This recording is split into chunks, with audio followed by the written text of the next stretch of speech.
Vendredi santé dans Lady vous écoute en vous rappelant que nos vendredis santé, ces récurrents, ne sont là que pour sensibiliser. Ce ne sont absolument pas des consultations à l'antenne, d'autant qu'aujourd'hui de médecins nous n'en avons pas. Mais nous avons en revanche le meilleur des médecins, nous disent souvent les médecins eux-mêmes. Le meilleur des médecins, c'est la maman. Nous avons la chance aujourd'hui de bénéficier d'un témoignage pour sensibiliser aux dons de moelle osseuse.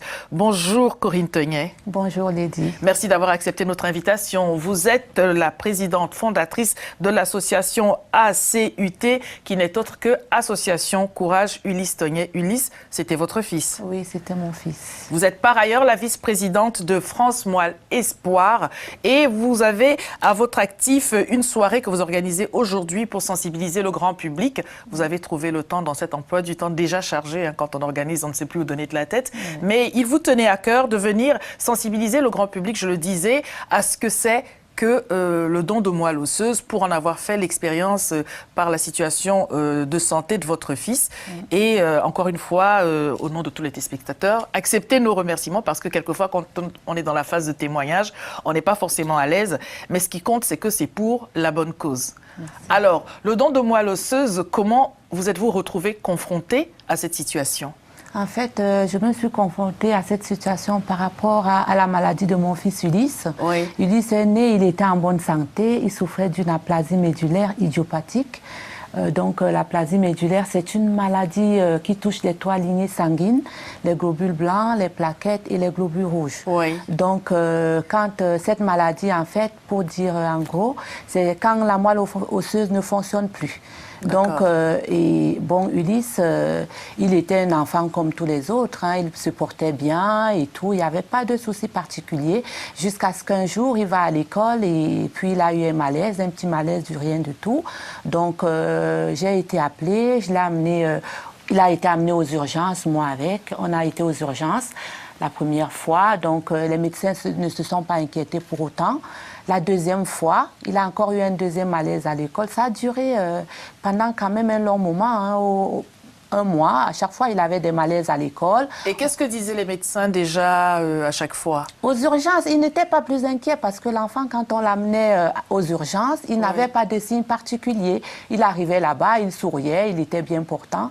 Mais moi, en tant que maman, je me suis inquiète et j'ai dit, si jamais l'enfant, à chaque fois, il a des malaises, c'est qu'il y a un problème. Je me rappelle même que j'ai eu un peu à secouer le médecin. Je lui ai dit, mais si l'enfant vient 3 fois, ça veut dire qu'il y a quelque chose. Oui. Faites-moi un mot comme quoi je suis venue 3 fois aux urgences. Et le médecin m'a dit, il n'y a pas de souci, madame, moi je ne suis pas inquiète. J'ai dit, bon, c'est vous le médecin. Elle m'a fait un papier. Et au bout de la 4e fois, là j'étais au travail, mon mari m'appelle, Ulysse a un malaise. Je lui ai dit, là ça commence à bien faire. Tu prends le papier et tu amènes l'enfant et tu exiges qu'on lui fasse un bilan sanguin. Et du coup, je me suis débrouillée, j'étais pas tranquille, hein, je me suis débrouillée, j'ai été à l'hôpital et j'ai exigé qu'on fasse un bilan sanguin.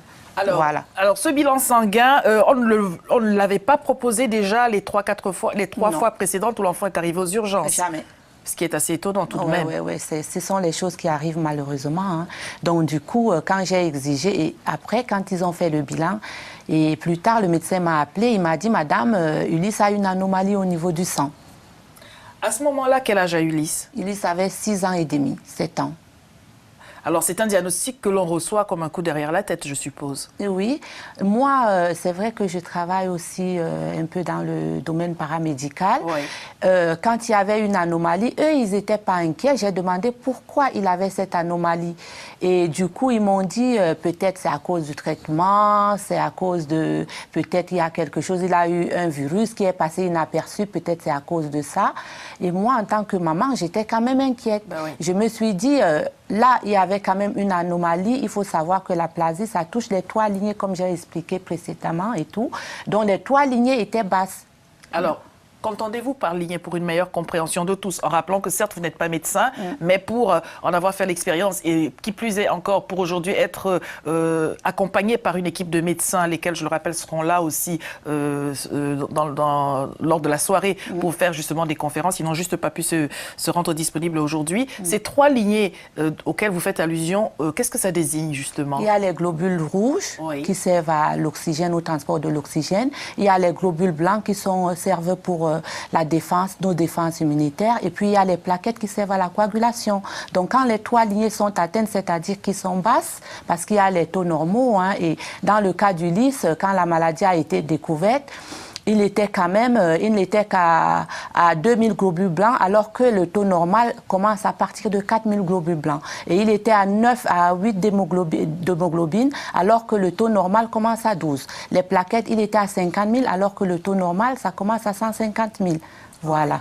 C'est ça, les 3 Alors, lignées. vous, en tant que maman, ayant constaté cela, vous avez demandé des investigations plus poussées. Plus poussé. Malheureusement, ce n'était pas dans cet hôpital parce que je voyais que les choses n'étaient pas, j'avais pas d'explication. Donc finalement, j'ai décidé d'amener Ulysse dans un hôpital pour enfants qui est spécialisé, qui connaît. On peut le nommer, hein? Oui, l'hôpital Robert Debré. Oui. Donc de là, je l'ai amené là-bas et du coup, il a été pris en charge. Ils ont fait des examens poussés, donc faire un myélogramme pour voir parce que il faut savoir aussi que l'aplasie, ça peut être aussi post-leucémique ou les lymphomes, les myélogrammes et tout, les maladies du sang, quoi. Donc, il faut, pour savoir si c'est une aplasie médulaire, il faut faire des examens complémentaires.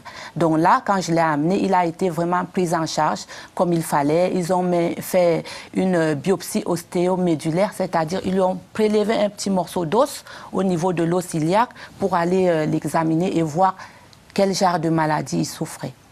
Alors, est-ce qu'aujourd'hui que vous êtes, vous, vice-présidente de l'association France Moi l'Espoir, que vous êtes présidente de l'association que vous avez fondée, par ailleurs, Association Courage Ulysse Togné, est-ce que les médecins qui vous accompagnent, puisque vous êtes donc accompagnée par le corps médical, reviennent sur la réaction des urgentistes qui n'ont pas, au bout de 3 fois quand même, fait des analyses poussées? Oui, bon, ils le savent, hein, ils le savent. Malheureusement, ce sont les choses qui arrivent. Comme c'est un hôpital de intercommunal, ils ne sont pas très spécialisés. C'est vrai qu'à l'époque, je ne les accuse pas trop, mais bon, Ulysse, il n'avait pas de signe particulier, il n'avait pas de fièvre, il n'y avait aucun signe qui pouvait les poussé à faire des examens. Mais moi, en tant que maman, peut-être c'est l'instinct maternel qui m'a poussé à réagir ainsi. Oui. Donc, malheureusement, ce sont les choses qui arrivent. Voilà. Alors, nous allons parler de France Moi l'Espoir. Qu'est-ce que c'est que cette association et comment en êtes-vous devenue la vice-présidente, justement? France Moi l'Espoir, alors, France Moi l'Espoir, c'est une coordination de plusieurs associations qui ont le même combat. Sensibiliser aux dons de moelle osseuse, qui organise les recrutements actifs de donneurs, c'est-à-dire nous travaillons en partenariat avec l'agence de biomédecine, qui est justement le maître des greffes. Ce sont eux qui donnent toutes sortes de greffes, hein, que ce soit les dons d'organes, les dons, vous comprenez, toutes sortes de dons, de greffes. Et du coup, et avec l'EFS, qui est l'établissement français du sang, qui est l'agence responsable des dons de sang. Oui. C'est eux qui ont le monopole, hein, tout ce qui concerne les dons de sang, c'est l'EFS. Et quand nous, la France Moi l'Espoir, nous organisons les recrutements actifs, nous travaillons justement avec eux. Les médecins de l'EFS viennent sur le terrain pour prélever directement, inscrire directement les donneurs. Allez-y. Ils viennent sur le terrain. Si par exemple, nous, ACUT, l'association ACUT, nous décidons d'organiser un recrutement actif, donc on va informer les médias, la communauté et tout, les personnes qui peuvent venir, qui sont touchées, qui sont prêtes à donner, ils viennent, comme ça ils ne vont plus attendre parce que si on veut s'inscrire sur le registre de donneurs, soit on a plusieurs possibilités, soit on peut s'inscrire sur Internet, ou alors aller dans une agence d'EFS et dire qu'on vient pour le don de moelle. Mais par contre, nous, la FME, quand on organise les recrutements, il n'y a pas d'attente. Vous venez, vous donnez un échantillon salivaire et puis on le met dans le registre. Alors, très bien. Avant que d'être confronté à cette situation, est-ce que vous connaissiez, vous, le don de moelle osseuse? Non, jamais entendu parler. Oui. Jamais. Le don d'organes, cela vous... Oui, le don d'organes, oui, je savais que ça existait. Mais le don de moelle osseuse, jamais. Je n'avais jamais entendu parler. Et est-ce que le don d'organes, au sens large, vous interpellait, vous, en tant que citoyenne, en tant qu'être humain, oui, que maman? Est-ce que vous aviez déjà eu cette réflexion intérieure en se disant, bon, ce sont des choses qui existent, viendra bien un jour où il faudra que... Oui, oui. Je m'étais même inscrite à l'époque. Je suis inscrite, hein, j'avais déjà fait une carte de donneur d'organes, hein, qu'au cas où il m'arriverait quelque chose, qu'il n'y ait pas de difficulté par rapport à ça. Alors aujourd'hui, vous voulez sensibiliser tout le monde à cette question-là, en particulier le don de moelle osseuse, mais peut-être aussi, tant que nous y sommes, à tous les autres dons d'organes. Mais le fait est que ça n'est pas un réflexe que tout le monde a vraiment. Les gens se posent beaucoup de questions, notamment dans les communautés afro-caribéennes. Donner un organe, les organes sont vitaux. En général, quand on fait don d'un organe, on peut le faire de son vivant, on peut le faire quand on n'est plus. C'est une réalité que personne n'a vraiment envie de voir en face. Comment faire pour faire passer le message malgré tout? Moi, je pense que les gens de notre communauté devraient se réveiller quand même, hein, et savoir que quand on n'est plus là, si jamais nos organes peuvent aider, il ne faut pas hésiter un seul instant à faire ce don-là. Et il faut savoir aussi que quand des personnes malheureusement décèdent et qu'il y a des prélèvements, le corps est rendu à la famille en parfait état. Il prélève les organes, mais le corps n'est pas... Il est quand même respecté. Donc, il n'y a rien de choquant par rapport à ça. Les médecins prélèveurs, ils prennent le temps de le faire correctement et bien. Au niveau des organes, je reviens un peu sur le don de moelle osseuse, si vous permettez, puisque le don de moelle osseuse est mal connu. Les gens, quand ils entendent parler de don de moelle osseuse, ils font l'amalgame entre le don de moelle osseuse et le don de moelle épinière. Or, la moelle épinière, il ne faut pas y toucher. Il faut savoir que la moelle osseuse, ce n'est pas la moelle épinière. La moelle osseuse, ça se trouve dans les os. Ça se trouve dans les os. Et il y a deux types de dons. Au jour d'aujourd'hui, la science a tellement évolué que le don de moelle osseuse, on peut le faire soit par la cytaphérèse. C'est une technique qui se fait en hôpital de jour, hein, en ambulatoire. Donc, on va dans un centre, on vous prélève des cellules souches pendant 4 heures. C'est comme si on donnait son sang, en fait. D'accord. Alors, pour le don du sang, on sait comment les choses se passent, mais pour le don de moelle osseuse, où est fait le prélèvement? À l'intérieur d'un os du corps du donneur? Il y a deux techniques, comme je vous disais. Soit on fait le prélèvement par les cellules souches, qui se fait par les voies périphériques, c'est-à-dire par le bras. On vous met... Comme si c'était une prise de sang. Comme si c'était une prise de sang, mais seulement il y a une machine, une grande machine. Qui fait la sélection. Qui fait la sélection, voilà. Et vous voyez, au fur et à mesure que les médecins ont décidé de prendre, je ne sais pas combien, je donne un exemple, 10 millions de cellules et tout, vous voyez au fur et à mesure les cellules qui se remplissent dans la poche, tout doucement. Et après, on vous prend le sang d'un côté et on vous le rend de l'autre. Et ils récupèrent que les cellules qui vont qui vont former le greffon.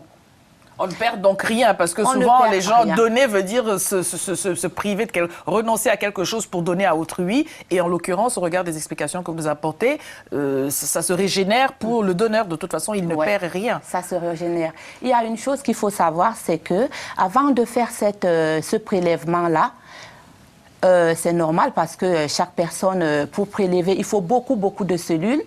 Parce que les cellules, il faut qu'elles soient nombreuses. Il faut savoir que les cellules ont aussi une durée de vie de 24 heures. Donc, il faut prélever beaucoup pour qu'il y ait la chance d'être en vie pendant la greffe. Donc, avant de faire la photophérèse, le médecin va vous donner d'abord un traitement qu'on prend pendant 3 jours, qu'on appelle avec des injections, d'un facteur d'accumulateur.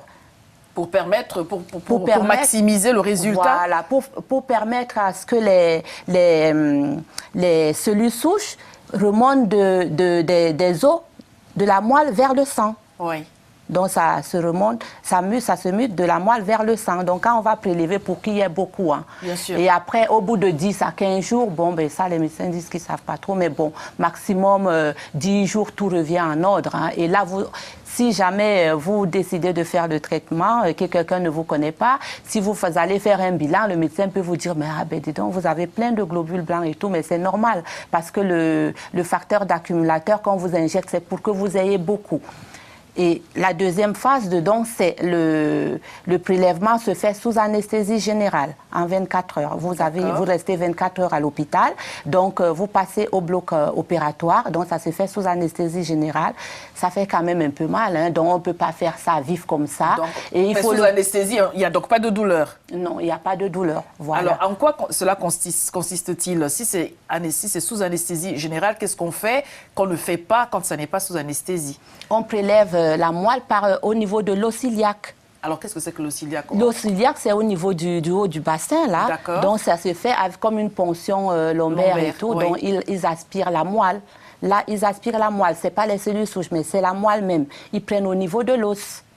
Alors, les patients qui se remettent, qui se réveillent de cette intervention-là, est-ce qu'ils sont bien portants? Parce que c'est souvent là le frein, on a peur, on se dit, mais anesthésie générale, et si je ne me réveillais pas, et comment, est-ce que je suis opérationnelle, est-ce que je peux vaquer à mes activités après tout cela? Quelles sont les informations qui sont remontées jusqu'à vous? Oui, bien sûr, vous pouvez vaquer à vos activités après ça, mais il faut avoir on a quand même un arrêt d'une semaine de maladie, hein, mais on sort le lendemain, c'est juste 24 heures à l'hôpital pour observation. Il y a même des cas, par exemple, à Lille, il y a des personnes, comme l'hôpital est proche et tout, des personnes qui peuvent le faire et repartir quand ils habitent à côté de l'hôpital. Mais pour plus de sécurité, les médecins préfèrent quand même garder la personne en observation pendant 24 heures. Voilà. Alors, très bien. Vous avez donc, vous, dû faire l'expérience de cela. Ce qui est important dans la question du don, c'est la compatibilité entre le donneur et celui qui reçoit. Voilà. Votre enfant, donc, a 5 ans et demi, 6 ans à ce moment-là, et on vous annonce le diagnostic. Ça devient le parcours de la maman combattante. Ouais. Une fois que vous avez trouvé le bon hôpital, vous avez évoqué donc l'hôpital Robert Debré, à ce moment-là, qu'est-ce que vous vous dites en tant que maman? À ce moment-là, je me dis, bon, il sera guéri, il va être sauvé et tout, donc tout se passera bien. J'étais loin de m'en douter que le pire arriverait quelques années plus tard. Donc, comme cette maladie pour Ulysse, c'était un enfant qu'on voyait, hein, et je note, j'ai un autre enfant qui développe la même maladie. Donc, du coup, Ulysse, on le voyait bien, il était bien portant et il n'y avait pas de signe particulier par rapport à sa maladie jusqu'au jour où il a commencé à avoir besoin d'être transfusé tout le temps. Oui. Les transfusions sont devenues régulières parce que quand la moelle, il y a l'aplasie, dont la moelle ne fonctionne plus du tout, elle ne peut plus fabriquer les cellules du sang comme il faut. Donc du coup, c'était l'aggravation, la phase d'aggravation de la maladie. Et là, je me suis dit, bon, les choses deviennent sérieuses et tout. J'ai demandé au médecin, je me renseignais comment ça va évoluer. Et il n'y avait pas vraiment de traitement. Ils ont fait un traitement, ils n'en ont que le seul, hein, un traitement anti-lymphocytaire avec la cyclosporine. C'est un médicament, un immunosuppresseur qui aide à booster un peu la moelle pour qu'elle reparte. Oui. Donc là, il a fallu 2 mois et demi d'hospitalisation. Et nous y avons mis tous nos espoirs, croyant qu'il allait guérir. Mais malheureusement, ce sont des traitements... je peux dire ce sont des traitements tests. Hein. Ils n'ont pas vraiment de traitement curatif par rapport à ça. Et après, quand ils ont fait ce traitement-là, parce qu'il y avait aussi le problème de donneur, il n'y avait pas de donneur compatible. Justement, j'allais vous poser la question. Alors, il a fait des transfusions sanguines, mais ce qu'il fallait, c'était un donneur de moelle osseuse plutôt que des transfusions sanguines, c'est bien cela ? Non, au départ, ils ne peuvent pas faire aussi une greffe comme ça, parce qu'une greffe aussi, c'est un traitement lourd, hein, c'est pas anodine non plus, et c'est pas, il faut qu'ils voient qu'il y a aggravation, ils ont des protocoles, je suppose, les médecins, ils ont des protocoles, donc il faut d'abord essayer le premier traitement. Si ça marche sur une personne, peut-être ça peut marcher sur d'autres, mais moi, suivant mon expérience, j'ai vu que ça ne marchait pas. Oui. Et après, les médecins nous ont dit le seul traitement curatif, c'est le don de moelle. Et le don de moelle, il faut savoir qu'il y a une chance sur 1 million pour être compatible. À ce point-là? Oui, à ce point-là. Il regarde d'abord dans la fratrie. Et dans la fratrie, sur 4 frères et sœurs, il n'y a qu'une chance sur 4 pour être compatible avec son frère. D'accord. Dont les frères utérins. Hein. Oui. Voilà. Donc, et là, dans le cas d'Ulysse, moi, à l'époque, j'avais que 2 enfants. Son frère n'était pas compatible et tout. Donc, il n'y avait pas de donneur dans le fichier. Et il n'avait pas d'autre solution que d'essayer ce traitement par anti-lymphocytaire qui n'a pas marché. Moi, je pense qu'après ça, les choses se sont dégradées et c'était la descente aux enfers. Il fallait qu'il ait un donneur. Ils ont cherché dans le fichier, il n'y en avait pas. Alors justement, quand on parle de donneur compatible, c'est une chose, vous parlez de fratrie, la fratrie au sens large. Est-ce que le fait d'être d'origine afro-caribéenne participe aussi de ces considérations-là? Est-ce que ça comment dirais-je, ça multiplie les chances, en tout cas, d'avoir de la compatibilité? Est-ce que le donneur asiatique aux malades africains est-ce que la compatibilité, j'arrive pas à le dire, mais je pense que je vais réussir à me faire comprendre. Oui. Est-ce que c'est parce qu'on est de la même origine, j'arrive à le dire, pardonnez-moi, est-ce que c'est parce qu'on est de la même origine qu'on a plus de chances d'avoir vous avez compris. cette compatibilité? Vous avez tout compris.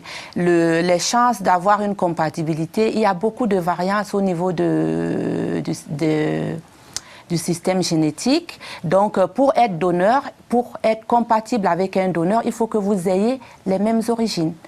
Nous avons la chance d'avoir des cellules qui sont très riches, nous les Africains. La problématique au jour d'aujourd'hui, c'est ça. Parce que les personnes d'origine africaine, maghrébine, du Moyen-Orient, asiatique, ils ne comprennent pas, ils ne sont pas donneurs. Ce qui fait que quand il y a des malades, il n'y a pas que l'aplasie, hein, il y a toutes les maladies du sang, il y a même la drépano, les enfants qui ont la drépano, qui ont besoin d'être greffés au jour d'aujourd'hui. Il y en a qui guérissent complètement, les enfants drépano, grâce à la greffe. Mais comme nos communautés ne sont pas informées, ils ont peur, ils ne veulent pas franchir le cap. Donc, c'est ça toute la problématique. Moi, mon combat aujourd'hui, c'est de faire sortir les personnes de nos communautés, leur dire que venez, inscrivez-vous.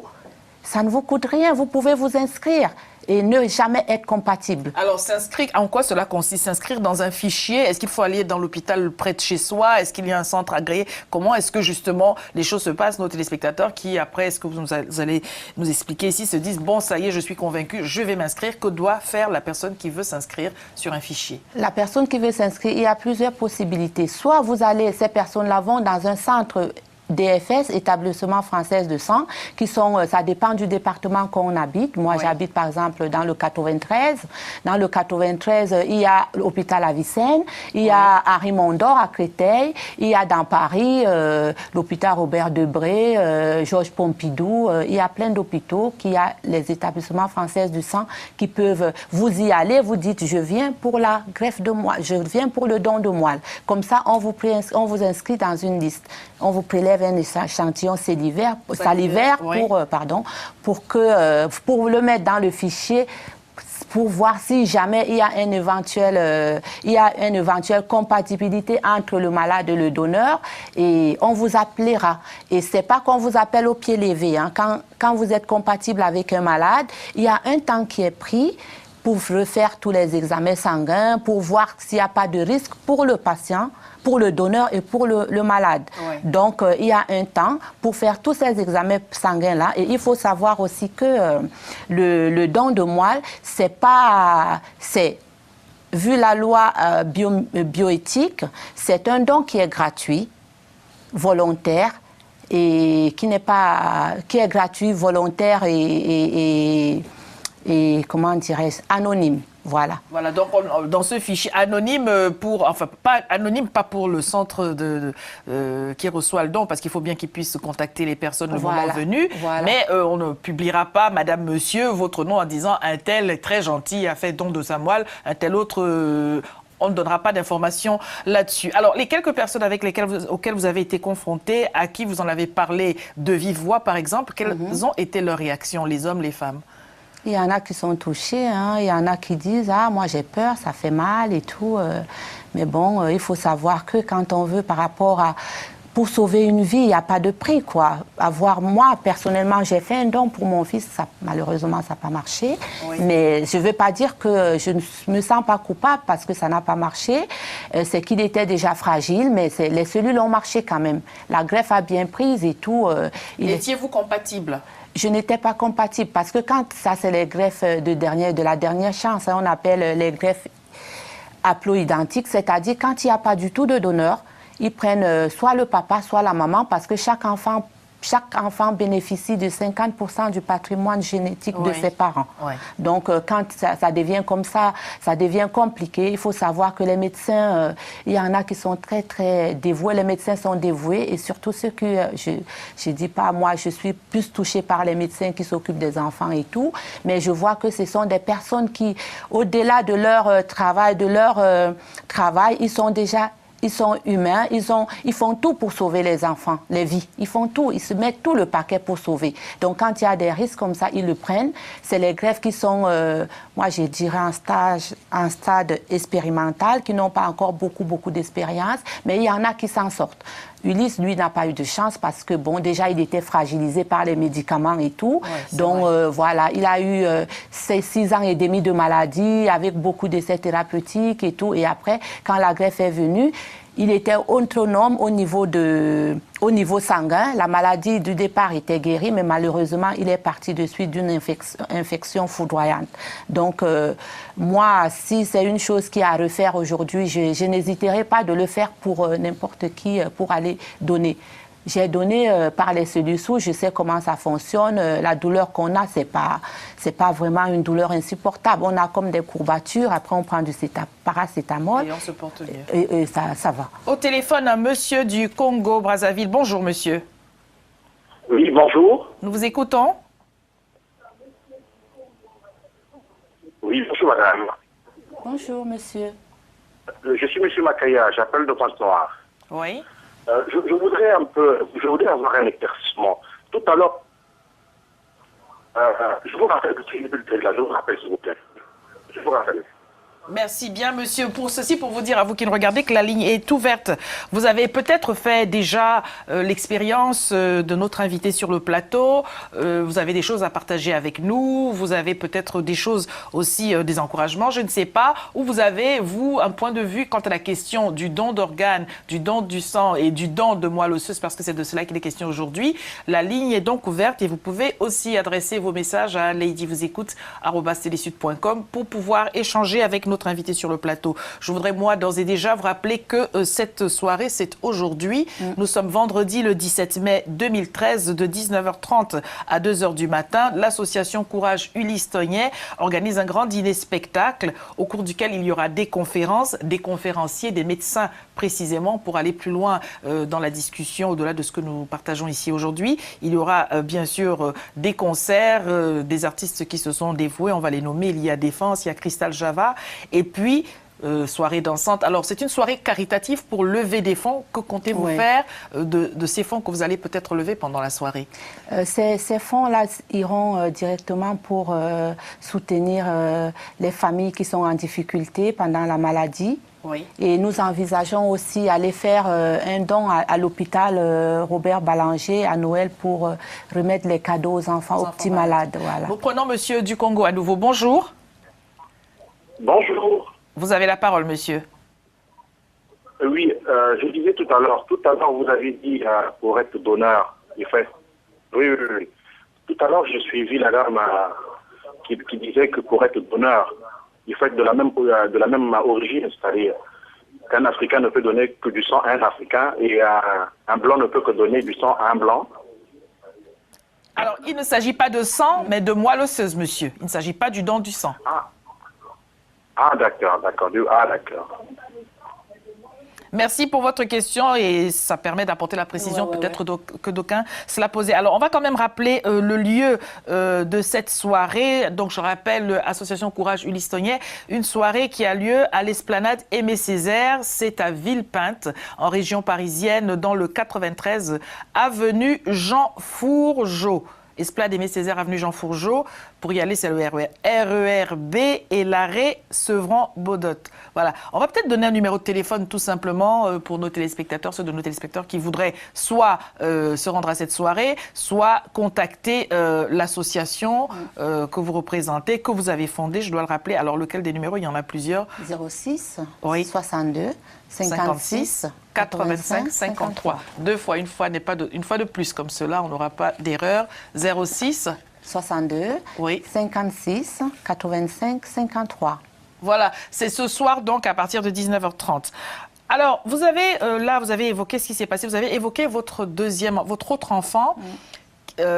On a dû faire des investigations pour voir si cet enfant était compatible avec Ulysse, pour éventuellement donc faire le nécessaire en termes de don de moelle osseuse. Mais il s'est trouvé qu'il n'était pas compatible d'une part, mais par ailleurs qu'il était lui-même aussi. Non. Quand Ulysse, la maladie a été découverte, Thomas, il avait 4 ans, tout allait bien. Oui. Il n'avait aucun signe, rien du tout, tout allait bien, tout était normal, il n'y avait pas de souci. Jusqu'il y a 2 ans, il est parti dans une colonie et quand il est rentré, il avait une pulmonie. Donc du coup, moi je l'ai amené chez le pédiatre en ville et du coup, elle a fait faire un prélèvement. Et du coup, le médecin m'a appelé pour me dire, Madame Tonnier, écoutez, j'ai un souci avec le bilan de Thomas. C'est pas la même chose que son frère, mais je suis inquiète. Est-ce que je comprends pas. Est-ce que vous pouvez venir? Donc du coup, je me suis rendue chez le pédiatre et tout. Elle a fait un courrier. Nous sommes allés à Robert Debré parce que comme son frère était suivi là-bas, évidemment. Bien sûr. Donc nous sommes allés là-bas et du coup, ils ont fait les investigations et ils ont vu qu'il y avait aussi une aplasie. Comme ça. Et ça tombait juste au même âge. Et les médecins, le pire, c'est qu'ils ne comprennent pas. Ils disent que c'est pas génétique. C'est une maladie qui est acquise. Ils savent pas l'origine. Ils disent que c'était idiopathique, c'est-à-dire cause inconnue. Pour Thomas aussi, c'est idiopathique. Ils n'ont pas de cause. Ils disent soit c'est une maladie, soit elle peut être congénitale. Mais ça, ils n'ont pas de preuve. Hein. Elle peut être congénitale, c'est-à-dire qu'ils naissent avec et elle se déclare au 7e année de vie de l'enfant. Mais c'est là donc qu'on parle de maladies rares, maladies orphelines. C'est une maladie rare. Des maladies pour lesquelles on n'a pas d'explication quant à l'origine. Oui. Et il faut savoir que l'aplasie médulaire aussi, il y a 2 personnes sur 1 million qui peuvent la contracter. Hein. Elle est la plupart du temps acquise. Alors quand vous dites contracter par rapport à acquise, qu'entendez-vous par là? Acquise, c'est-à-dire elle vient comme ça, on ne sait pas l'origine. Soit elle peut avoir une cause après une infection. Oui. Une infection, quelqu'un est malade, tu as une grippe ou je ne sais pas moi. Ça peut causer l'aplasie. Soit 2 fois, ce sont les médicaments aussi qui peuvent causer l'aplasie. Ça peut être médicamenteux. Oui, ça peut être médicamenteux ou ça peut aussi être post-leucémique, avant la leucémie. Oui. Voilà, donc il y a plusieurs causes. Soit ça peut être aussi l'utilisation des produits toxiques. Hein. Alors, quelle est la réaction des parents que vous êtes quand on vous apprend que Ulysse, à ce moment-là, est déjà parti? Non, il n'était pas. Il est parti l'année dernière, lui. Il était encore vivant, donc du coup, on s'est dit, mais qu'est-ce qui nous arrive? Qu'est-ce qui nous tombe dessus? Bon, ben, on s'est dit, bon, c'est arrivé, c'est arrivé. Hein. Moi, je me suis dit, je suis une maman courageuse, je vais continuer à me battre. Et donc, du coup, Ulysse, quand il était à l'hôpital, il m'a dit, maman, quand je m'en sortirai d'ici, on créera une association. Donc, c'était son idée au départ. Oui. Et je lui ai dit, même la veille, quand il parlait de son décès, on avait discuté longuement et tout. Il me disait, maman, je compte sur toi. On avait même écrit une lettre pour un journaliste et tout, par rapport aux choses qu'on voyait qui n'allaient pas à l'hôpital, les petits détails et tout. Pas les petits détails, les problèmes sérieux aussi qu'il y avait au niveau de l'hôpital. Donc, du coup, il m'a dit, maman, on ne sait jamais, si jamais je ne m'en sors pas. Et son slogan était, si vous ne le faites pas pour moi, faites-le pour eux.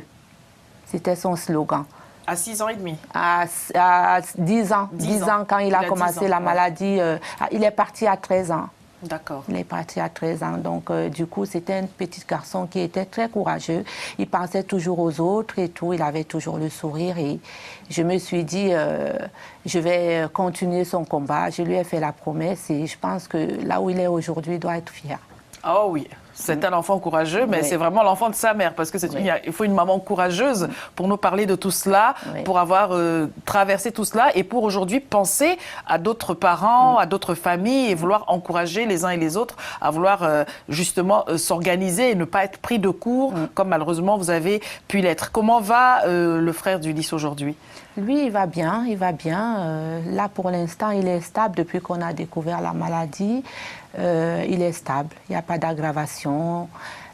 C'est que la maladie, il peut contracter une grippe qui peut faire basculer les choses. Donc, du coup, on essaie d'être vigilant et tout. Il ne mange pas n'importe quoi, il boit de l'eau.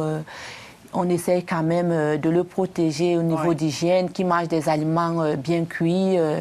Parce que c'est aussi, quand les enfants sont comme ça, ils attrapent tout ce qui passe à côté d'eux. Donc, même au niveau de l'école, il y a quand même un suivi rapproché.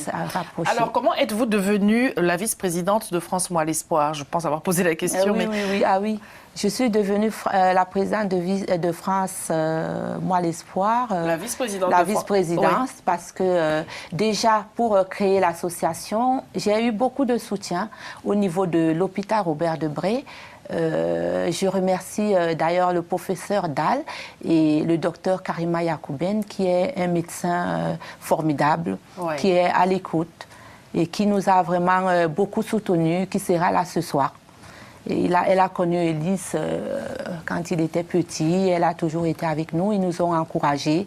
Ce sont eux qui m'ont aiguillé pour que France Moelle Espoir, parce que c'est une association qui fait des choses sur le terrain depuis des dizaines d'années, pour que je puisse bénéficier de leur expérience. Et quand ils m'ont accueilli à bras ouverts, ils ont dit vous êtes jeune et vous êtes courageuse, parce que Ulysse, il faut noter que ça fait que 1 an qu'il est parti. Oui. Et moi, l'association, c'est depuis l'année dernière. Oui. Et comme ils ont vu comment j'étais vraiment active et tout, et que sur cette coordination, pour l'instant, on n'est pas nombreux d'origine africaine. J'allais justement vous poser la question, quelle est la représentativité de personnes d'origine africaine, puisque c'est important, les origines, dans le don de moelle osseuse, donc non pas dans le don du sang, dans le don de moelle osseuse. Comment procédez-vous pour pouvoir motiver les personnes à s'inscrire sur le fichier de donneur? Quelles actions vous menez? Voilà, les actions que nous menons, c'est déjà ça, comme cette soirée qui est dédiée à ce thème-là, parce que l'association, elle est jeune. Et ce que nous envisageons faire aussi, c'est organiser un recrutement actif, comme je vous disais tout à l'heure, dans la ville de Villepinte. Ce recrutement-là, dans les personnes, le jour qu'il y aura le recrutement, il y aura les médecins qui seront sur place. Les personnes n'auront pas à se déplacer, aller à l'agence EFS. Et il faut noter aussi que les personnes peuvent se préinscrire sur Internet, sur le site de l'agence de biomédecine, www.dondemoelleosseuse.fr. www.dondemoelleosseuse.fr. Si vous avez peut-être encore des questions que vous vous posez, vous y trouverez certainement des réponses. En tout cas, vous pouvez vous préinscrire comme donneur de moelle osseuse, en rappelant que ça n'est donc pas douloureux. Il y a, je le rappelle pour ceux qui prennent l'émission en retard, deux possibilités, soit comme un don de sang, c'est-à-dire avec prélèvement, injection intraveineuse, c'est cela? Non, prélèvement par les voies périphériques. Par les voies périphériques, d'ici que je dise des bêtises en émission santé, c'est toujours à moi que ça arrive. Ou alors sous anesthésie générale. Mais toutes ces choses-là, les médecins, votre médecin est bien placé pour pouvoir vous donner de plus amples informations au-delà de ce qui est apporté ici. Alors, tout de même, est-ce que vous tenez-vous un fichier à votre échelle de personnes qui ont fait le pas, qui ont accepté de s'inscrire dans le fichier? En rappelant que ce n'est pas parce qu'on est inscrit dans le fichier que le lendemain matin de l'inscription, on va forcément faire appel à vous, mais au moins, c'est de l'ordre du possible et c'est important pour le corps médical. Oui, il faut que je note aussi quelque chose. Pour être donneur, il faut déjà être âgé de 18 ans et de minimum 18 ans et maximum 51 ans. Et on peut rester inscrit dans le fichier jusqu'à 60 ans. D'accord. Donc, il faut déjà être majeur et puis avoir moins de 51 ans, maximum 51 ans, pour être inscrit dans le fichier. Mais nous, l'objectif avec l'agence de biomédecine, c'était l'année dernière d'atteindre les 200 000 donneurs. On les a atteints et là maintenant, mais ce n'est pas assez, parce que ce n'est pas le chiffre qui compte. On peut avoir un fichier riche et tout et ne pas avoir assez de... L'essentiel, c'est la compatibilité. Sachant que sur 200 000 donneurs, il n'est pas dit qu'en ce qui concerne les patients qui ont besoin de dons de moelle, les patients afro-caribéens qui en ont besoin, il n'est pas dit que sur ces 200 000 donneurs, ils trouveraient leur compte. Non, il n'est pas dit. Parce que les chances de compatibilité sont très, très rares. Quand un malade a besoin d'être greffé, ils interrogent d'abord le fichier national qui est relié au fichier international. Donc, ça se peut que le donneur soit en Angleterre, aux États-Unis ou en Afrique. Je sais pas. En Afrique, voilà, mon combat, c'est que si un jour on peut avoir un fichier africain, parce qu'il n'y en a pas. Il n'y a pas de fichier africain. Il n'y en a pas. Donc, est-ce que vous, les Africains, vous êtes prêts à mener ce combat ensemble avec nous pour qu'on fasse quelque chose, on fasse bouger les choses, pour qu'il y ait au moins un fichier africain? Pensez à nos enfants qui ont la drépano, parce qu'il y en a quand même beaucoup. Il faut savoir que c'est une maladie qui fait des dégâts, des ravages, qui emporte nos enfants. Il y en a qui naissent tous les jours avec la drépano. Et il faut savoir que la seule chose qui peut les guérir aujourd'hui, le traitement curatif qu'ils ont, c'est le don de moelle osseuse. Il y a donc un lien, un dénominateur commun entre la drépanocytose et l'aplasie médulaire dont nous parlons. Non, la drépanocytose, c'est une maladie du sang. Oui. Qui attaque, je ne sais pas trop bien, mais je pense que... Parce que vous disiez, les enfants atteints de drépanocytose ont besoin de greffe, eux aussi, mais ça n'est pas celle qui concerne la moelle osseuse, ils ont besoin de greffe de moelle osseuse quand il faut, hein, parce qu'il y a des formes rares. Il faut savoir qu'au jour d'aujourd'hui, il y en a qui naissent avec des formes rares de drépano, que même les traitements qu'ils ont là actuellement ne peuvent rien. Donc c'est la greffe qui peut les sauver.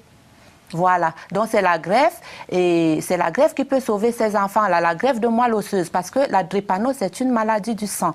C'est comme la leucémie, oui. Voilà. Donc il y a bien la leucémie d'un côté et la drépanocytose de l'autre, la plasie médulaire par ailleurs, qui n'ont pas forcément de dénominateur commun autre que la greffe de moelle osseuse qui permet justement de retrouver la santé. Alors, avez-vous été en contact avec des familles, quelques familles, quand bien même il s'agit là de maladies rares, avez-vous été en contact avec quelques familles de patients ou d'autres familles afro-caribéennes qui soient déjà elles aussi engagées dans ce combat?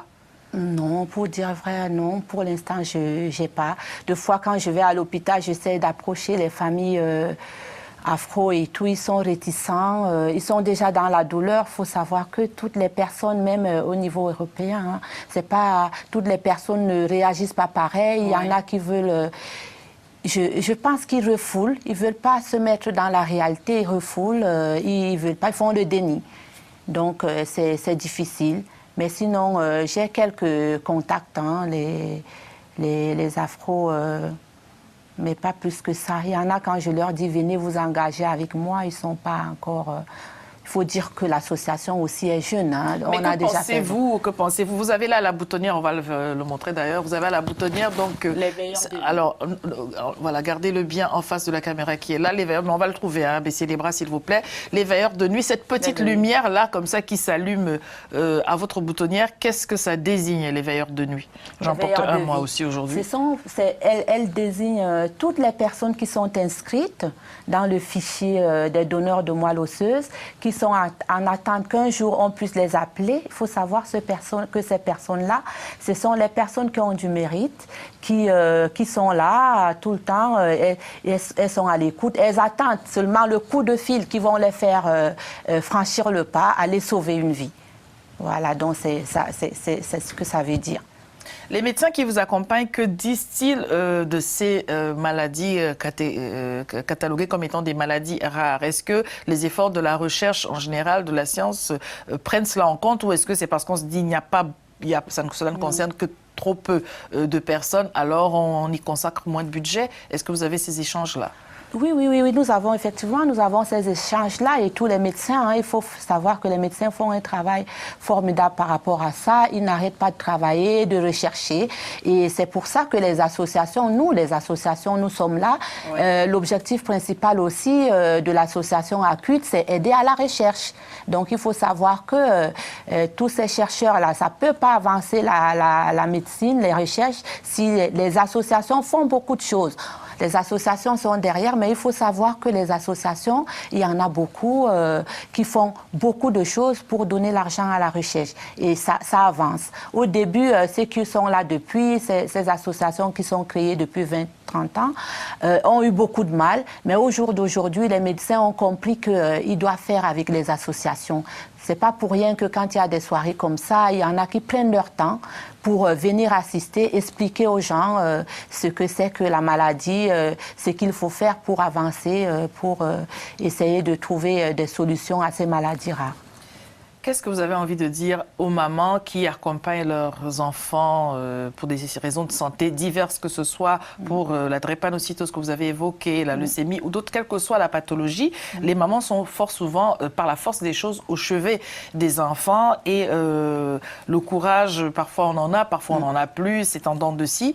Qu'est-ce que vous avez envie de leur donner pas comme conseil, non, mais déjà, où puisez-vous vous-même cette énergie que vous avez pour, à moins d'un an du départ du lys, trouver quand même le moyen d'aller de l'avant? Et qu'est-ce que vous auriez envie de partager avec ces mamans-là, justement? Je dirais aux mamans qu'il ne faut pas perdre espoir. C'est vrai que quand on est dans la maladie, on voit son enfant se dépérir du jour au jour. On se sent impuissant face à la maladie. Mais ce que je pourrais leur dire, c'est ne pas baisser les bras. Parce que quand on baisse les bras, c'est comme si on se dit, on se voit vaincu par la maladie. Il faut toujours continuer à se battre. Moi, vous voyez, je sais pas, je peux pas vous dire où je puise ma force, mais je sais que ces enfants malades-là, Ulysse, il est parti aujourd'hui, mais je pense que il est derrière, il me donne la force. Quand il était là, il me donnait toujours la force, le courage, son sourire qu'il me donnait à chaque fois parce que malheureusement, ces enfants qui sont dans la maladie, ils sont matures. Et puis, je pense que ils sont là, ils donnent la force à leurs parents, leur sourire quand on les regarde, malgré leur souffrance et tout, ça nous donne la force de continuer. Moi, personnellement, c'est le cas. Donc, j'ai dit aux mamans, ne baissez pas les bras, vous êtes là, ne vous culpabilisez pas, ne vous dites pas pourquoi mon enfant est comme ça, peut-être j'ai fait quelque chose qu'il ne fallait pas. Je sais qu'une maman, elle fait toujours tout, elle fait toujours le meilleur pour son enfant. Donc, ne baissez pas les bras, battez-vous. Et il faut qu'ensemble, qu'on puisse combattre cette maladie. Et s'il y a des mamans ici qui m'écoutent, je suis là. Il y a l'adresse internet de l'association Ulysse. www.u-lys.com www.u-lys.com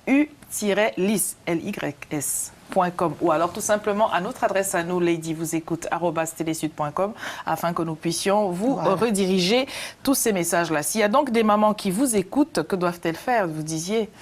S'il y a des mamans qui m'écoutent, l'association est ouverte à tout le monde, l'adhésion est ouverte à tout le monde.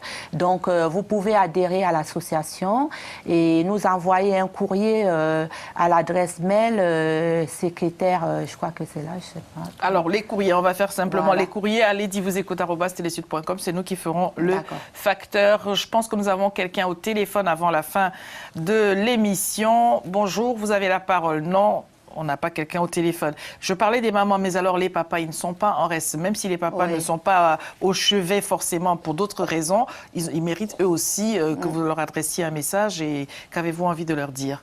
Je dis aux papas, il faut être patient avec les mamans. Avec les mamans, c'est pas facile. Je sais que quand il y a la maladie, je rigole, mais c'est pas facile pour la vie de couple, la vie de la famille, parce que même dans la fratrie, il y a les enfants, ceux qui sont dans la maison se sentent abandonnés parce que peut-être il y a l'un des parents qui met toute son énergie sur l'enfant malade et ça, même la vie du couple en pâtit. Donc je dis patience à tous les deux. Hein. Il faut être fort, se serrer les coudes parce que c'est tous ensemble qu'on peut vaincre la maladie. Madame Arouan, vous êtes notre dernière téléspectatrice. C'est à vous. Bonjour. Bonjour Lady. Allez-y, je vous prie. Oui, bonjour maman, la dame qui est sur le plateau. Bonjour. J'ai suivi votre histoire, ça m'a touché vraiment beaucoup. Mais par contre, j'aimerais juste rajouter ceci. Je suis une maman aussi comme vous. Oui. Mais je ne suis pas dans ces cas comme vos enfants. Vous avez perdu Ulysse et vous avez l'autre qui est malade. Maman, moi, tout ce que je vais vous dire, tout simplement, êtes-vous une croyante? Oui. C'est très bien. Je vais vous dire ceci. Dieu est le médecin souverain. Rien n'est impossible avec lui. Là où la médecine a échoué, le Dieu puissant, lui, il n'échoue pas. Même si vous ne comprenez pas d'où ça vient cette maladie, où les médecins disent « Ah ça, on ne comprend pas ceci », mais je vais vous dire une chose. Si vous ne comprenez rien, Dieu a dit ceci dans le livre de Jérémie 33:3. « Invoquez-moi. Je vous montrerai et je t'annoncerai des grandes choses cachées que tu n'as pas connaissance. » Maman, cherche la face de l'Éternel.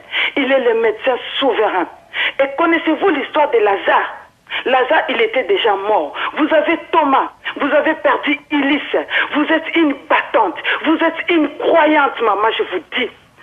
L'histoire de Lazare, c'est dans Jean 1. Il était mort, pourri. Mais Jésus-Christ de Nazareth, l'homme de Galilée, s'est présentant. Lazare, il était ressuscité. Maman, tout est possible avec Dieu. Vous êtes une croyante. Battez-vous. Vous n'êtes pas seule. Vous avez les médecins souverains avec vous. Courage, maman. Et merci, maman Lydie. Merci à vous. Merci à vous pour vos encouragements. Nous allons devoir conclure dessus où je voudrais me joindre à ce que nous dit la téléspectatrice. Oui, en effet, Ulysse n'est plus là, mais vous voilà mandaté d'un grand ministère désormais que de mobiliser les parents, les familles, les individus du monde entier à pouvoir prendre conscience de ces choses-là. Et peut-être, malheureusement, il aura fallu passer par cette expérience particulièrement difficile pour pouvoir en prendre conscience et vous lever comme une seule femme, comme vous le faites, pour pouvoir justement réussir, malgré tout ce que vous avez traversé, réussir à partager avec les autres, à encourager même les autres. Et oui, véritablement, merci aussi d'avoir accepté de venir parler de tout cela. Ça n'est pas forcément facile. Nos téléspectateurs souvent sont les plus nombreux au téléphone, mais là, je pense qu'ils étaient scotchés dans leur canapé d'admiration. Je sais que vous avez des messages. Notre adresse Internet est affichée sous votre écran. Nous vous les redirigerons à vous. Et encore une fois, nous allons finir sur l'annonce de cette soirée. Si vous voulez vous y rendre, c'est ce soir, vendredi 17 mai 2013, de 19h30 à 2h du matin. Cette esplanade Aimé Césaire, avenue Jean Fourgeau à Villepinte. Il y aura les médecins sur place. Vous pourrez poser toutes les questions. Vous pourrez rencontrer Corinne Tognet, notre invitée qui a accepté de venir témoigner. Et vous pourrez peut-être enfin vous décidez non seulement vous-même à vous inscrire sur le fichier de donneur de moelle osseuse, mais qui plus est à encourager bientôt les autres autour de vous, car c'est comme cela que l'on avance. Merci Lady, merci beaucoup. C'est moi qui vous remercie. À demain.